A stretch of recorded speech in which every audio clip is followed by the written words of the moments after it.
Hi, I'm Andrew and welcome back to Taekwondo Step by Step. This is the place where you learn all about Taekwondo. And the man who's going to teach it to us is here, Master Lee Hyun. Now, up until now we've been learning about the fist, haven't we? Can you just tell us again the different ways we use our fist?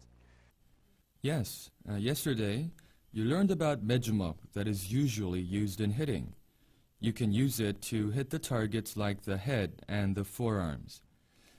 To make it, you open your hand and fold your fingers halfway like this, with an interior angle of 160 degrees.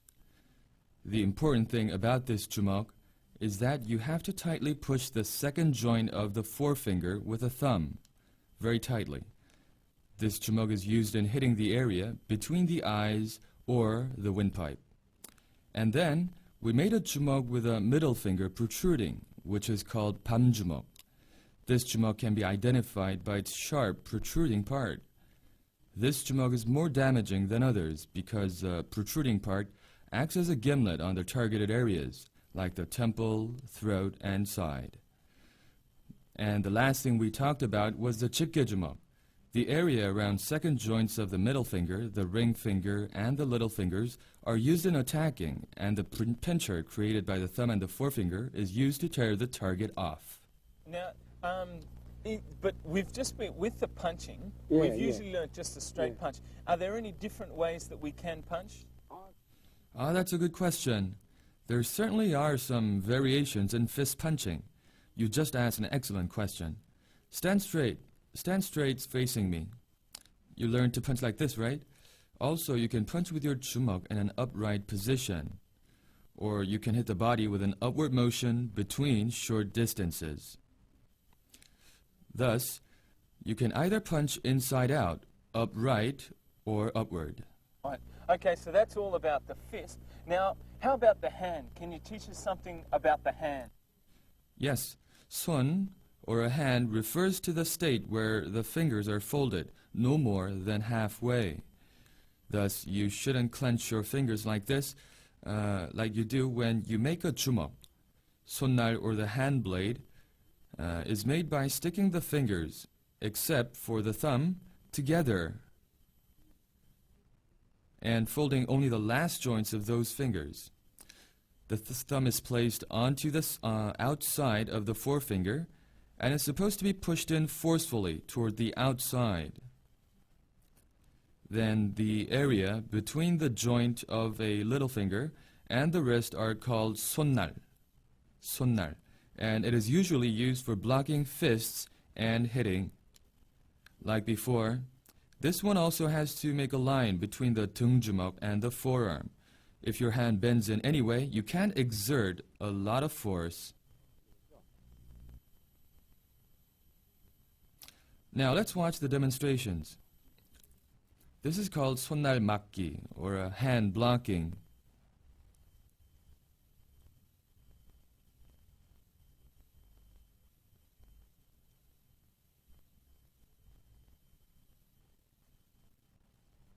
The next one is the hitting of an opponent's neck inward using 손날. 치기 means hitting in Korean, and you have to hit from outside inward to the neck. You can also hit with the palm facing down as well as facing up like the previous example.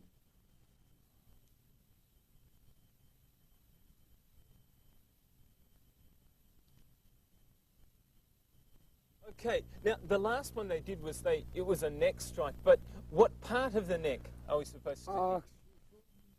That's another good question, Andrew. The reason why we attack the neck area with 손날 is because an artery is flowing around that area. So with 손날, we attack to stop the artery from flowing.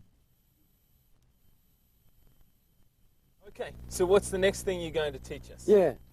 Okay. So, 손날 is this area, right?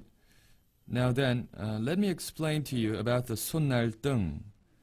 You may think that you use the thumb to attack, but in 손날 등, you push the thumb in tightly and line up the first joint with the forefinger.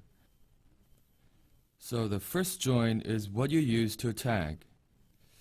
When you can't attack with 손날, you use 손날등 instead, like this.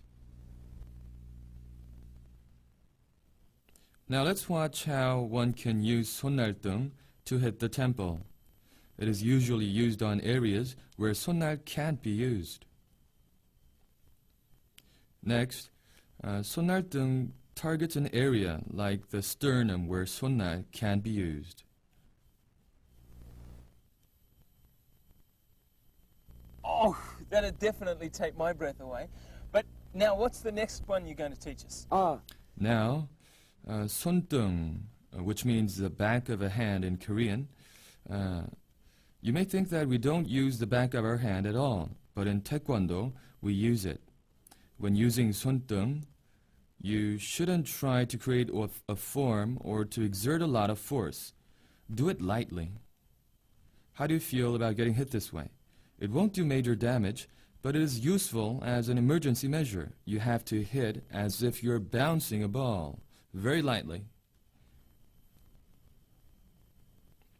Now let's watch how it's done. One can hit the cheek of an opponent with the 손등, like this.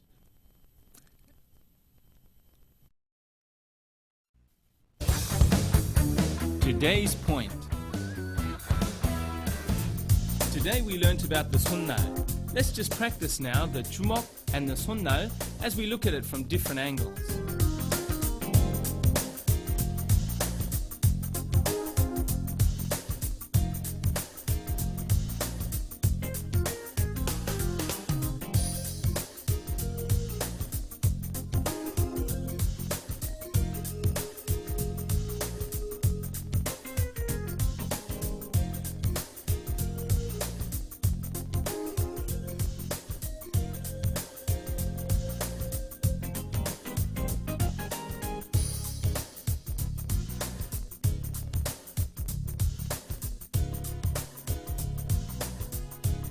Oh, well, somebody's definitely going to have a sore head tonight anyway. But thank you again, Master Lee, for teaching us. Well, today was another exciting day learning Taekwondo. Don't forget to watch us again tomorrow on Taekwondo Step by Step for more action.